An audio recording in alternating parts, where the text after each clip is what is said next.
বন্ধুরা, আজ আমরা চলে এসেছি খণ্ডনের এক গ্রামে এবং সেখানে এক চাষি ভাইয়ের সঙ্গে দেখা হয়ে গেছে।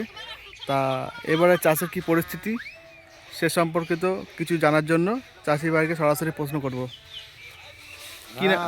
কি পরিস্থিতি এবছরে চাষে? আমাদের চারপাশের যা অবস্থা, কোনো সবজি মালের দাম নাই, আলুর দাম নাই, তা কি করবো বলেন? এই তো যা অবস্থা, গলায় দড়ি দিতে হবে। মানে অবস্থা কি খুবই খারাপ? মানে আলুর কি দাম নেই একদম? না, পয়সাই পাচ্ছি না সেইভাবে। বস্তাতে 100-200 টাকা দাম কমে কেটে যাচ্ছে। তা এর পরের বার উঠছে না। আপনি যা বলছেন এর পরের বার থেকে মোটামুটি চাষ বন্ধ হয়ে যাবে যা বলছেন। এখন বলা যাচ্ছে না। এখন সরকার নিয়ে গণ্ডগোল। কোন সরকার কি করবে? যদি ওনারা উপকার করে তাহলে হবে, নাহলে সব হাসপাতালে চলে যাবে।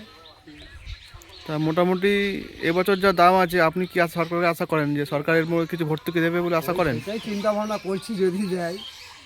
বুঝতে পারছি, ঠিক আছে।